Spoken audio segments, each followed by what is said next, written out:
आप सभी को 2025 के एक भव्य वर्ष के रूप में अनेकों शुभकामनाएं। नव वर्ष सुख समृद्धि से भरपूर हो, यह मंगल कामना मैं आप सभी के लिए करती हूँ। अच्छे की उम्मीद करना और अच्छा होना, सच्चाई हमेशा बनी रहती है और हमेशा यह नहीं होता है कि हमें सकारात्मक परिणाम मिलेंगे, लेकिन आवश्यकता है कि हमारे ईश्वर पर विश्वास के साथ साथ ईमानदारी के साथ आत्म प्रयास के साथ नकारात्मक परिणामों को सकारात्मक में बदलने के लिए आशीर्वाद हो।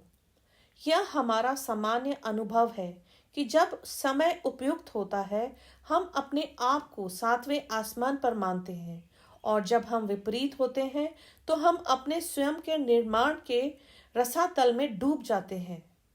निम्नलिखित कुछ सबक हैं जो मुझे आंशिक रूप से दूसरों के साथ बातचीत के माध्यम से और आंशिक रूप से दूसरों से प्राप्त ज्ञान के माध्यम से मिले हैं। एक साथ की गई छोटी चीजें बहुत अंतर ला सकती हैं।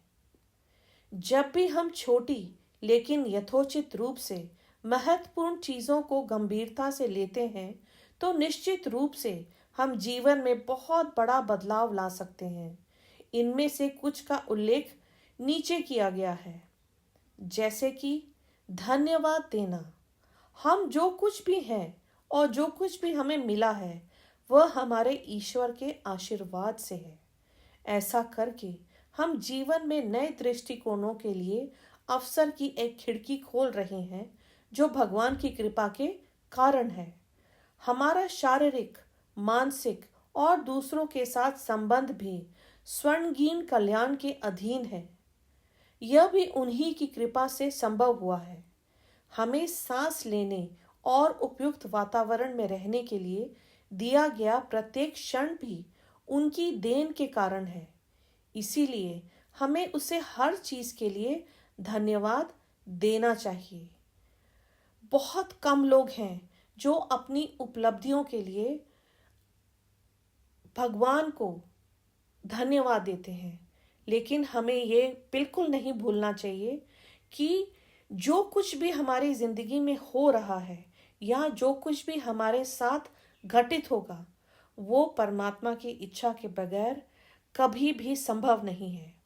इसीलिए हर एक पल का, हर एक खुशी का, हर एक क्षण का जो कुछ भी आपके पास है वह पर्याप्त है। उसके लिए भगवान को हमेशा शुक्र अदा करना न भूलें। क्षमा करना और भूलना। दूसरों के साथ हमारा संबंध हमारे लिए महत्वपूर्ण है, क्योंकि हम अपने सभी कार्यों को अलग अलग नहीं कर सकते।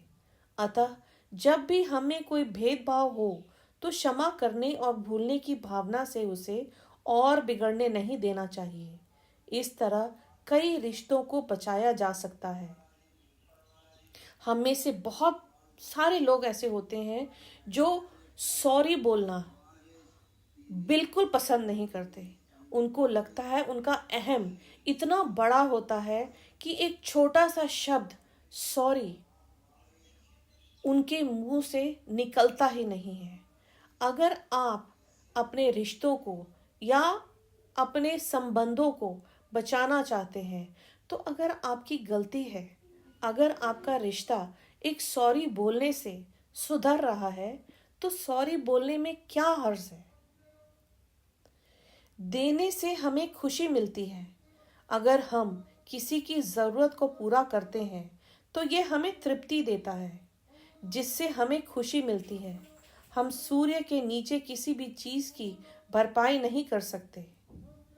कभी आपने मैं आज आप सभी से पूछना चाहती हूँ कि कभी आपने सड़क पर चलते हुए अचानक किसी को देखा और आपके मन में पहला ख्याल आया कि इसके लिए ये कर दो?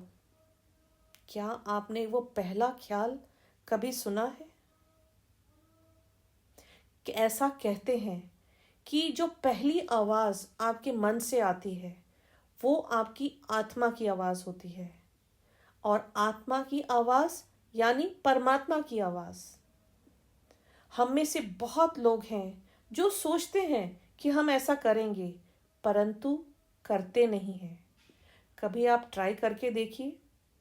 कभी आपके मन में आवाज़ आए कि मुझे ये करना है, और अगर आप उस पहली आवाज़ को मानते हुए उस चीज़ को कर देते हैं, तो यकीन मानिए आपको जितनी तसल्ली, जितना सुकून, जितनी शांति उसको करने से मिलती है, वो कितने ही पैसे खर्चने से आपको मिल नहीं सकती। मुस्कान और दुनिया आप पर मुस्कुराएगी, यह कभी नहीं भूलना चाहिए। अगर आप मुस्कुराते हैं तो हर कोई आपके साथ मुस्कुराएगा, और अगर आप रोते हैं तो आप अकेले ही रोते हैं। हमारी जिंदगी एक आईने के समान है। अगर आप मुस्कुराएंगे तो वो आपके साथ मुस्कुराएगी। सॉरी बोलना सीखें। हम मनुष्य के रूप में अनजाने में कुछ गलती करते हैं, जिससे दूसरों के बीच गलतफहमी पैदा होती है। इसका परिणाम तेज दोस्तों के बीच भी दुश्मनी है। यदि हम 4 अक्षरों वाला शब्द सॉरी का सहारा लेते हैं तो मामले प्रत्याशित परिणाम दे सकते हैं। जब कुछ भी काम न करे तो स्वीकृति सबसे अच्छा तरीका है। ऐसे अवसर आते हैं जब हमारे सभी ईमानदार और सर्वोत्तम प्रयास अभिष्ट परिणाम प्राप्त करने के लिए पर्याप्त नहीं होते हैं। उस स्थिति में हमारे पास स्वीकृति ही एकमात्र विकल्प बचा है, अन्यथा हम अपने स्वयं के निर्माण के जाल में पड़ सकते हैं, जिससे और अधिक अस्वीकार्य अंत विरोध हो सकते हैं। विलंब करना बुरी आदत है। ऐसे लोग हैं जो चीज़ों को टालने की आदत में हैं, जिससे एक ऐसी स्थिति में पहुंच जाते हैं जहां पुनर्प्राप्ति संभव नहीं है। इसलिए विवादास्पद मुद्दे को तब और वहां हल करना सबसे अच्छा तरीका है। अकेले होने पर भगवान की तलाश करें। जब भी हम एकांत में होते हैं तो हम ईमानदारी से अपने ईश्वर को खोज सकते हैं, क्योंकि हम दोनों अकेले हैं। हमारी कनेक्टिविटी जरूर होगी। जब भी आप अकेले बैठें, अगर आप अपनी आत्मा के सहारे आंखें बंद करके मन की दृष्टि से भगवान को खोजेंगे, तो मेरा यकीन मानिए भगवान आपको आपके आसपास ही मिलेंगे। मैंने ऐसा कई बार देखा है कि जब भी मैं आंखें बंद करके सच्चे मन से भगवान को याद करती हूँ, तो मुझे ऐसा महसूस होता है कि वो मेरे आसपास ही हैं।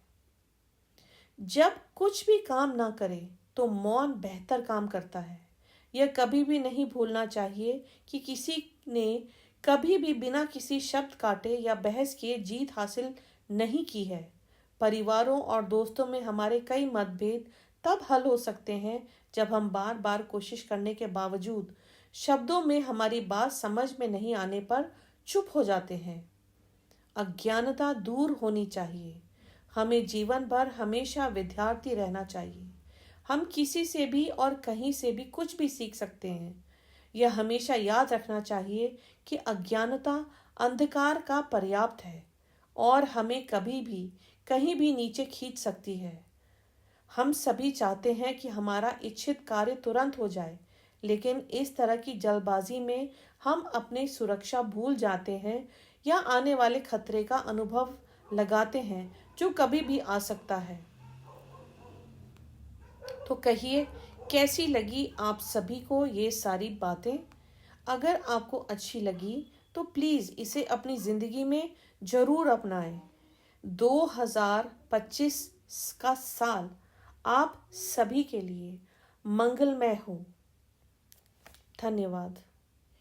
मेरी आप सभी के लिए परम पिता परमेश्वर से यही प्रार्थना है कि आज सुबह की पहली किरण से शुरू होने वाले नए साल 2025 में सुख, शांति, शक्ति, संपत्ति स्वरूप, शालीनता, संयम, सादगी, सफलता, समृद्धि, साधना, संस्कार, यश और बहुत अच्छा स्वास्थ्य, इन्हीं शुभकामनाओं के साथ आप और आपके परिवार को मेरे और मेरे परिवार की तरफ से नए साल 2025 की हार्दिक शुभकामनाएं।